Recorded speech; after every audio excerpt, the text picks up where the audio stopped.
What's up, guys? Today I'm going to show you my Coleman Scanoe and just a few of the modifications I made.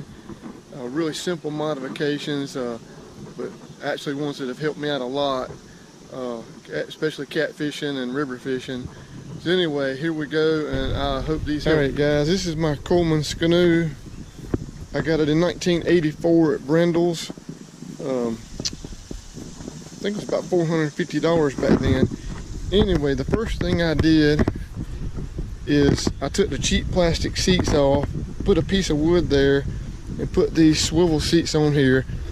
Now these swivel seats, just like I did on my Old Town 119, except it doesn't swivel on the 119. But anyway, on these seats they come with a rivet right here.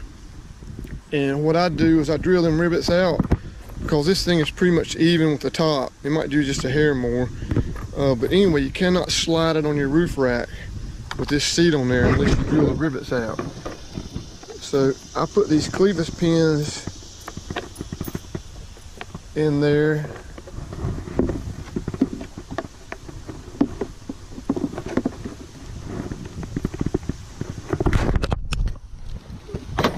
Put the pin in.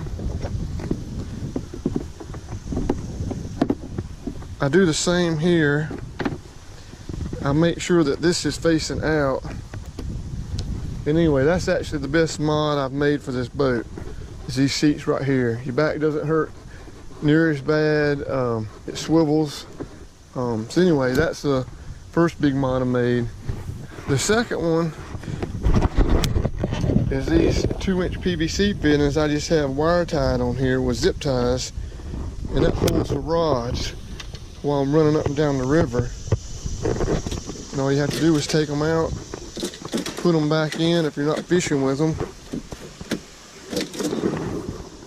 If I can get it right.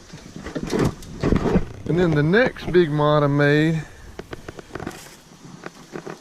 is I took a 2x4, about to drop everything. I took this 2x4, cut it down a little bit. I use these zip ties, which are reusable zip ties. You get them in any hardware store, most any hardware store. And what I do is I do it just like this.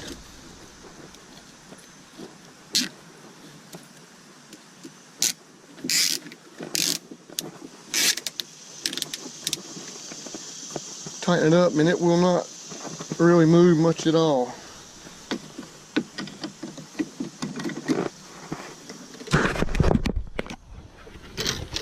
And that way, and I have like 3 of these, I can put them on corners of the thwarts. That way I can put the rods in there for trolling, or I can put them in for catfishing in the river. One other thing about a Coleman Scanoe is you don't have to have a cleat on it. If you look at this part right here, you can actually pin the rope up under it. What I do to an anchor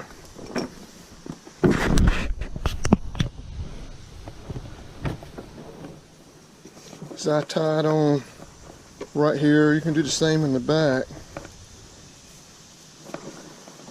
But when you get your anchor out, you can actually, I don't know if you can see this, you can wedge it up under there, and it will not move when you get your anchor tight. So you don't have to have a cleat on this boat. But I can tell you what I like better than an anchor, especially river fishing, it's this Blakemore brush gripper. It's a lot better than anchoring. You just tie it to the front here.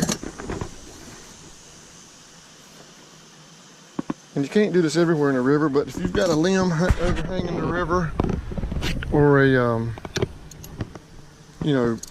stick hanging up out of the water, a log jam, you can actually clip this to it, and the current will keep you pointed straight downstream. And this is actually the best way to set up, because you don't have the line in the water for a fish to tangle around. Another mod, and I have another back to this, another mod I made is this thing came, the stern, which is a hole there and a hole there, So when you tied it down, you had to get the hook through the hole. But I put these stainless steel S hooks in here, excuse me, eye hooks, and they work a lot better when you got it flipped over and you're tying it down.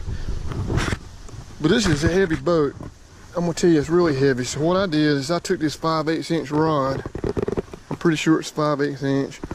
I drilled 6 holes in it, 2 on each side for the wheels, and then 2 right here to actually straddle the eye hook, eye bolt.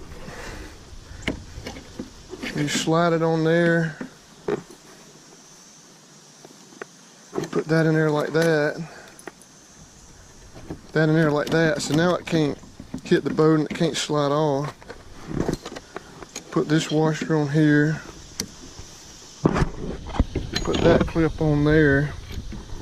That'll keep your wheel from getting into the boat. Put this on there, and then you put that on there. And you can flip this thing over and roll it anywhere you want.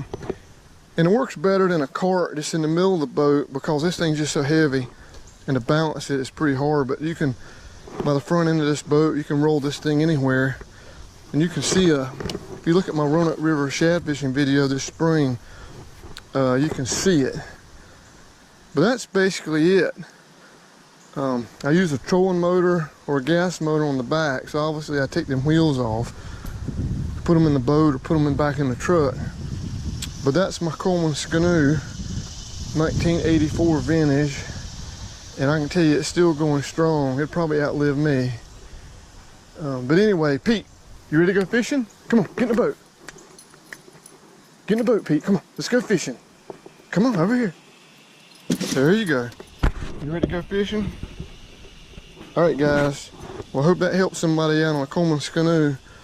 But I'm out of here and Pete's out of here. So we'll talk to you next time.